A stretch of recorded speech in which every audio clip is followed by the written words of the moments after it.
Welcome to Real Life Johnsons with the Commissioner and Dr. T. It's been a minute since we've been with you all. We took a week off to go on vacation, and we are excited about being back with our real life viewers and listeners. And so we wanted to just get right into it. But I was talking to the commissioner before we started, and I told him, I said, because he's so versed in politics, local, state, national, all that, I feel like every time he should give some type of update or summary or something like that for our real life family. So give us a little snippet of what's going on in the world of politics. No, and I think the main thing is the economy is still and going to be on the forefront of all our minds for a while. Mm-hmm. It's very important for you to be following the market, stock market, as well as what is going on at the federal level as we deal with tariffs.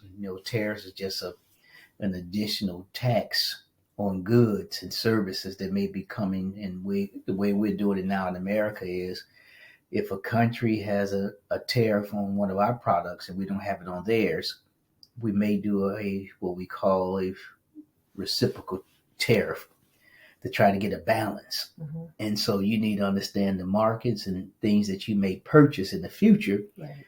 If it's a tariff attached to it, the price of that product can or will go up. Mm-hmm. It depends on if the person who produces that product wants to pass on that additional cost to that consumer. And that's the person who is buying. So I think that's one of those moments I think you need to pay a very close attention to, because it has ramifications on your budget as well as different essentials that you may need in your household. So that would be one of those points or nuggets I think you need to pay attention to, and just understand what a tariff is and how other parts of the economy like oil or gas or cars, things that may be subjected to the sensibilities or the sensitive nature of a tariff may impact you. So don't just let it go over your head and think it's not going to impact you. That's why it's important to read, to follow, and to understand what is going on in the marketplace as well as in your community. Mm-hmm. I love it. That's really good, because initially, everybody was copying tariffs, but then after you explained it and indicated that they got tariffs on us, but we don't have tariffs on them, I'm thinking, right, we send everything abroad. Not everything, but we sent those things abroad. Why wouldn't it be reciprocated? So I think sometimes that people don't understand some of these things make sense, right? If we are sending goods and services out, if they're bringing them in and they have a tariff on us, we don't have a tariff on them, unless you're just going to give to us imbalance. Correct. And you need to have a balanced trade policy throughout, because a lot of those things that have a higher tariff could be made in America, and they can hire more folks that live here. And so that's why it's very important to understand a balance, and things have to go. Like we've had tariffs on China for a while. You may not have felt them, but it might have impacted the price, but it has helped them to bring stuff down to fit so our people can sell more over there. So that's very key. I love that. Okay. Thank you. Let's drop right into the topic today. Cruisin. I'm excited about it. So listen, this probably was one of the best vacations we ever had. That's right. Right. That's right. And it kind of we put it together real fast so that people know. I think you might have been a little bit apprehensive, right? Right. About going on a cruise, because normally we'll do 3 to 4 days. Right. Max. We did 6. And so I know you were a little apprehensive, but what was your first impression once you got on the ship? Because I knew what to expect this time. Okay. Because this time we went. I knew how to plan accordingly once I got on. Okay. And I took my time. I didn't put myself on a schedule. Okay. In my mind mentally, because it wouldn't have been the same in terms of I've been back at home where you have to have a schedule and you do certain things. Okay. So I kind of relaxed and got on there. Of course, you try to, you go to your emergency station first, because you always be prepared for an emergency that may happen. But then I just let everything come to me. You look at the schedule, you help plan out certain things. I'm not into musical, but I participated in a lot of those musicals. It was just good to do something different, and so that was a pretty good highlight. So, and of course, you eat like a fat dog. What was your favorite meal? Ice cream. That was mine. You can't take that one. That was ice cream was my favorite, because you could eat it every day, which was something. I didn't do those big goo gobs, because they don't give you all of those big servings. You get a scoop each, and it was very rich and all those things. So it didn't matter what. Goodness. A slice of pizza and 2 scoops of ice cream. I had to have that every day. And of course, you can eat whenever you want. And then we had really a good fine dining opportunity. I like the fine dining because we sat with people we did not know. And so it'd be couples from other parts of the country, different nationalities, ethnic groups. But we sat around a common table, which probably I didn't know how it was going to be in the beginning, because, I like to sometimes eat by myself, not to have strangers around. And they probably felt the same way. But then after we talked, we had so many things in common. And we sat by a couple from a rural community, very rural community, only 50,000 people, who merged with another small town. Very good people, and had a chance to talk to them about, what was going on in the small town, the environment. Former farmer, he used to own his own pharmacy, and she was a librarian / teacher. So it's just a very good opportunity to meet some folks from a different part of the country, from a different population. Yes. And those were 2 good highlights. I would say up front. What about you? That was Lori and Glenn Stokeham. Shout out to Lori and Glenn Stokeham from New York. They were so amazing much fun, people. So down to earth. And we just had great conversation. Sometimes you go into different environments, not knowing what to expect when you're seated. I mean, breaking bread together is pretty intimate, right? Yeah, around a table. So you never know, because we didn't. I think previously we were on a cruise, it was just our family at the time. My daughter was with us, so it was just our family every day. But the first night, it was actually 2 other couples outside of us, right? And so we all, just had great conversation. But the Stokehams and us, we had dinner together probably 5 of the 6 nights. And we just, had great conversation, great commonalities, great discussion on everything. Yes. We might even take another cruise together later on this year, because they had booked another cruise later on this year. And I was like, ooh, that would be a good cruise in December. So they might have even motivated us to take another one, because I think this one, like you said, you knew what to expect. But I also, probably that first day, I wind all the way down, right? Because we coming off the back of a lot of major events. 22, 23, 24 was a lot. Yeah. And so that's right. I think we both needed to unwind and unplug completely. Yeah. And that's glad we got a chance to do that. And then we didn't. And then the internet was not working, so that made it even better. So we couldn't text, we couldn't go on social media. So it was really, and the water is so soothing. Yes. It's so calming. Yes. It's seeing the sun set in the morning. We had like a balcony. We can open up our windows like a big TV. And you can just watch it, watch the waves. And then we had a chance to go up to the sunset. Oh, remarkable to see. As the sun was setting down, and then just dropped, like it just dropped off the face of the earth.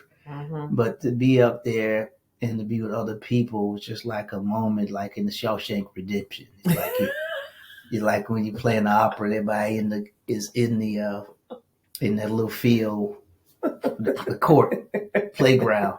Then everybody just stopped, and then you think about the essence of life. Right. And what things, you're not caught up in the minutia. You're not caught up in that fast pace.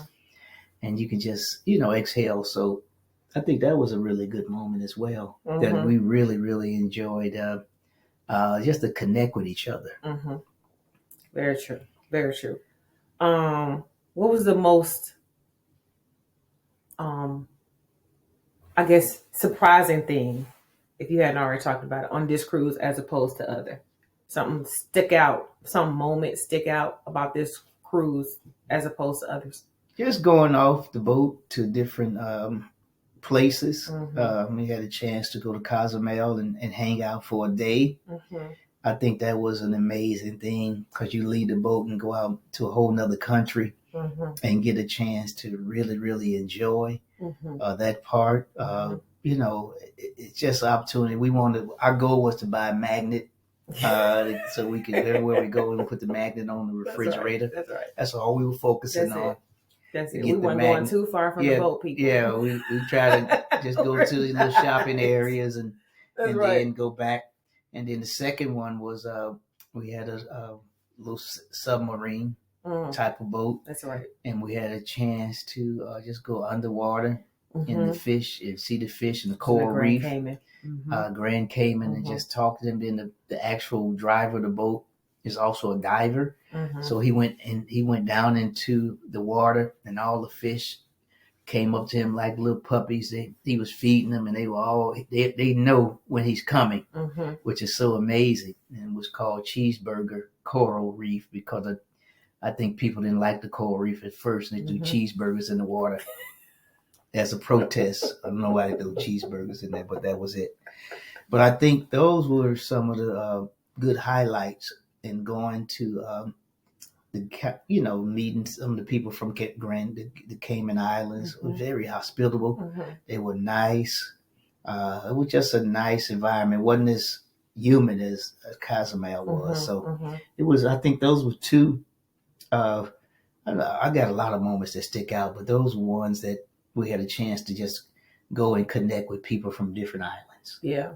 What do you think is a must-do activity for a cruise? I think a must-do is to, I just think experiencing the whole moment. Being in the moment. Being in the moment, going to the shows, being able to sit on the deck and, look at the ocean and just stare out there and just let your mind take it go. All in. Because it's really remarkable if you think about it. I think I'm constantly amazed that how many ton boat can stand on the water on its own, right, and not sink. Like, that's remarkable to me. I remember working out one day, and I took a picture because I was working out near the windows. I was like, this is remarkable. Like, we are, you could see other boats in the distance, but to just see the water all around, and you're moving slowly across the water. The water was so beautiful, blue water. And you don't feel, there were some bumpy parts in the room, but I didn't feel a couple of times at dinner because I felt like we were sitting over a motor. But outside of that, there was I forgot I was on a boat. It was like we were in a nice hotel. Hotel. It was nice. This cruise line was amazing. Yeah, it was. You can tell they were there to serve. The hospitality was so on point. It was exceptional. It was nothing. You didn't feel nothing negative. Everything they did was yes and helping, and how can we serve? How can we be a part? The experience taught me on how you can treat people more. Yes. How being nice and pleasant, you'll get better results from people than just having an attitude and being angry and upset. And I know we paid for it, and that's what these supposed to. But this was a different type of hospitality. Yes, it was. I felt that they were genuine in what they were trying to get accomplished. Going above and beyond. Yeah, they wanted to make sure your experience was so memorable. Yeah, for sure. Because by the end, we give people nicknames. And by the end, the commissioner had given all of our wait staff. Yeah. One of them was the king. He was the king. He served. He talking about he was serving us. I said, no, you the king, because you were the master at hospitality. You made us feel good. Goodness. I said, you are the king. He really went above and beyond. Thailand. He's from understanding who we were, where we lived, what we liked, what we didn't like. if you didn't like something, he was like, "Oh, you might not like that. Won't you try this?" Yeah. He was very in tune to the King. He life was the of king. the people of the table, right? He was by the third day. He's like, "Oh yeah, you don't like this. You don't like this. Okay, let me get you this and make sure I he keep knew your what water." to bring and how much to bring. That's attention to detail, right? Next Right. level. And then he had an assistant, and when he wasn't right there, because they had a couple of tables each, and it was large parties, but they were seamless, and they hadn't worked together that long. But the attention to detail was magnificent. I never experienced anything like that, even in really fine dining restaurants, and it was remarkable. Yeah, it was remarkable. The dining experience is always is one of those highlights. I want everybody just to really to get into and just to imagine and just to connect with. Right. I think it's so important. Right. The other part is, and I don't know what to call this, but the dreams I had on the boat were so different. Oh, talk about that. You had different dreams. We didn't really get into that. I never had dreams where the people actually talking back to me like we were in the moment with each other. So you haven't had dreams that seemed like they were real time? Right. Oh, no, really? Not real time, but it was like I was having good conversation. Normally you have a conversation be you doing the talking, but the person was actually talking back to me. And it was like different people from my past. And I had a chance to talk to. I said, this is some stuff. I never had this type of dream before where the person, we having a good conversation back and forth with each other. And one of them was the days on the 25th of when we were there. That was the day that we did the homegoing for my mom.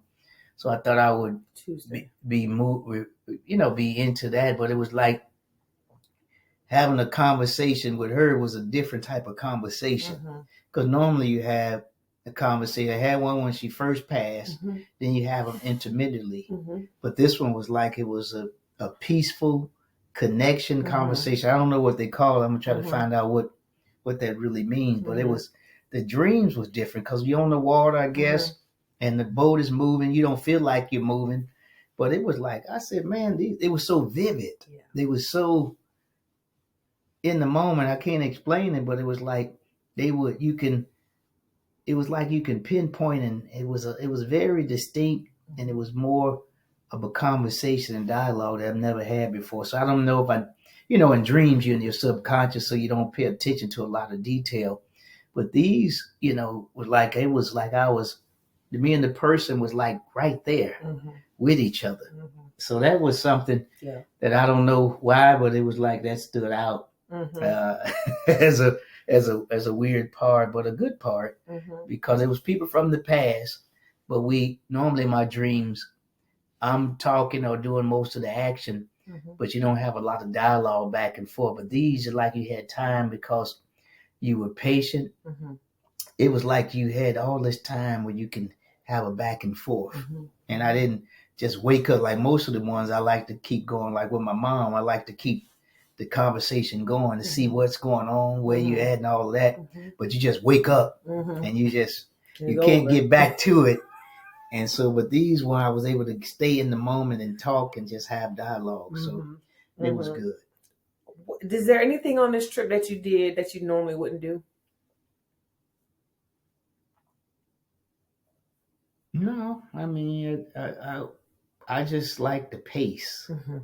The pace was good. At home, you always feel like you're on the schedule. You got to be doing this. You got to be doing that. And as soon as I got back, I just jumped back in to doing stuff and people calling and all those things. But there, the man hit home to me. He said, well, you don't have to get up at that time. You can get up when you want and then do this, because I had to do my little workout in the morning. But I took my time. I didn't have to eat breakfast every morning. So, I was ready for lunch. My lunch was my big thing. Yeah. And so I had to do lunch and then take a little break and then go to dinner. But it was at a good pace. And I can't explain it. That's why I'll tell you all, when you go out, do something at your pace and find out what your pace is. I mean, your pace is something, because you get so caught up in this rat race of life that you'll forget that you now can control your situation, because you'll be so much in a certain way. All those elements are controlling how you're doing it. Right. This cruise had me at a pace that I could just say, okay, this is all right.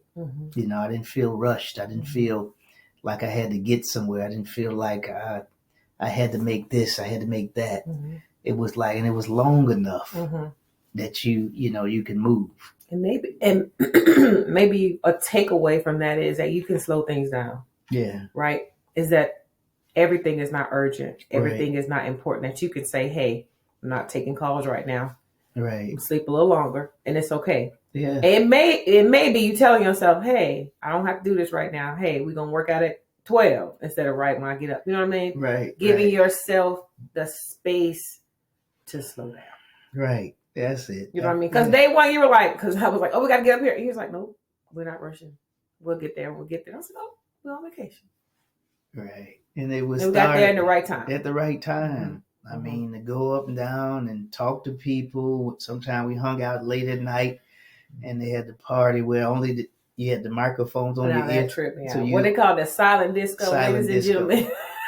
So you only one can hear the music was you. And so everybody danced. But they were all, it was so remarkable. Let's just say 200 people. They all have on headsets. They call it the silent disco. You could pick three. There are three types of music. So let's say red, green, and blue headset lights. So maybe the red had rock and roll, maybe the blue had R&B, maybe the other color, green was country. Right. But you could tell the people that had their similar music kind of migrated to each other. People didn't know each other, but on certain songs, even though us didn't have microphone headset on, we knew what song they were singing because at certain points they would all break out singing loud and they would sing their notes or whatever like that. It was just something to watch. It was just something. All generations were out there. All generations. On the dance floor. And they were just doing it. It was a silent disco. But everybody, it showed that you can be in one space and having your own music. Right. Everybody was enjoying it. Right. And if you got on the elevators, you can really enjoy it because you get to see where people are and what they were doing. Amazing. Thing, and I think that was good just to sit there. You know, we can people all generations every day, and they had great entertainment. So they would do nightly shows, but they had entertainment throughout the day. Maybe country, maybe fusion, maybe 80s. They had like Stevie Wonder hits, and they had 80s. They had a 70s party. They had a Shimmery Shine disco event. Like the options they had were really remarkable, and they had a very experienced cruise director. She was great. Yeah, she was everywhere. Great. She had to have energy, and she had to move because one of the days we couldn't get off the boat because of the weather, and they adjusted so quickly. We were supposed to port in Bahamas, and we got there. You know, the local people was ready. They're ready, but it wasn't safe, right? And so they said, ladies and gentlemen, the captain said safety is priority. And so what's more important for me is that you have a safe trip. So we're going to remain at sea today rather than port for the day as planned. Our apologies, but our number one concern is safety. And they did. But they were able to pivot so fast and get some things on that schedule so quickly, and it was just remarkable. They had entertainment. They brought some entertainment, and the entertainers were on the cruise, so you can mix them in with the entertainers throughout the week. And they just brought some of the highlights back. Right. They did. This is funny. We played bingo. Yeah. We played musical bingo. We played regular bingo, but it was super fun. The musical bingo. It was really so. Good. It was people from Alabama. Alabama, listen, Sweet Home Alabama was a whole roll. They knew all the songs. I didn't know. I had to look back. They were telling me, "Oh, it's this." They're like, they had me on one point. Lady who won. She was telling us, but she won, but she didn't win, and she thought she had them all. But then another lady came up with the same name she had and won, and so it was like. And then we saw them. We saw them the second time. We went out there and had a chance to play musical bingo, and I had finally, it took me about 20 songs, and I had like one of them. So it was a little bit different because the cruise ship had their own ways of doing things. But this is the thing, ladies and gentlemen, bingo has come a long way. Yes. This one wanted traditional bingo. He wanted his sheet out on the table. He wanted his little pop. No. Technology bingo now. You get a card. They put the numbers, they do a virtual roll. You see your number up there, all the numbers stay on the screen, and you must have the last number on when you win bingo. You have to have the last number called. And then they don't call your thing one by one. Nope. They take the number on your card, put it in the system, and bloop, it pop up, and you either win or you lose. So you don't want to lose because then you get embarrassed. But if you win, you win. And so we thought we was about to win. But it was good though. Karaoke. We met somebody at karaoke. We met Ed and Rika from New Jersey. I call them Ed and Rika from Puerto Rico. And they from Jersey. And you gonna see something they did for us. Lovely. At a later show. A lovely couple. But they were a lovely couple. Yeah. He played in the band, a big band, and Enrica retired from a lab 43 years. Yeah. But we met them at karaoke, and we had fun. They didn't know us. We just invited them to sit down. They sat down, and man, from there we just took off, had fun, and then finally got a chance to see them on, I think the next and last day we were last night on dining. We saw them, and we just hit it off good and talked about it. I called them Ed and Rika. Yeah, Ed and Rika. Okay, it was stage name. Ed and Rika. I became their manager. I'm gonna get them up there to sing because they professional singers. They only do one song, but that's the only song that they do. But I was gonna become the manager. I said, let me sign the paper right here, and they signed in the dark. And I tried to go around and get them on the list, but it was already full. But we just had a great time. We had a good time. So in keeping for the future. So the main thing, family, is go on vacation. Yes. Unplug. And go on vacation. Start with a 3-day cruise. Cruise is one of the best vacations you can take because everything is included. Yeah. Right? Yeah. And you start now, I need 6-7 months. You can find you a good 3 to 5 day cruise. Get you a payment plan on it, and by the fall, it's paid off and you're ready to go. I mean, they can include your airfare. They can include your transfer. They can include all of that. One thing I like about this cruise, we had a short plane and a short trip to the port. So we were on a plane less than an hour and a half and less than a half hour to the port. That's remarkable because previous cruise, it was an hour to the port, an hour back.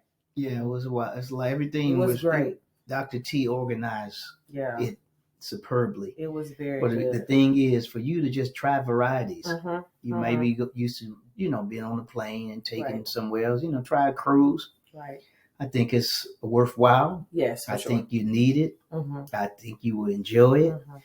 And I just, this one, I know we've been on 2 before this, but this one just stands out as one that I was able to finally really, really enjoy without thinking about stuff at home and all those things. I think that's what really got it. You were able to unplug. Yeah, and so just be in the moment. And this cruise line went above and beyond. Yeah. I know they top 2 in the company, probably number 1. Celebrity, yeah. And this boat, from the captain to the entertainment to the waiters, almost like you hear about people, you want to go experience something. That captain was intentional about all his staff.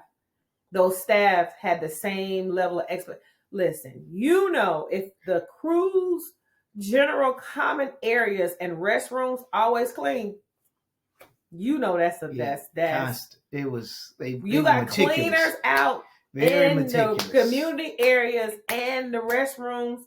Very meticulous. Clean. Yeah, they did a great job. They did a great, from the stateroom attendants to the people that assisted you in the cafeteria and the dining rooms. It was, the commissioner had the burger.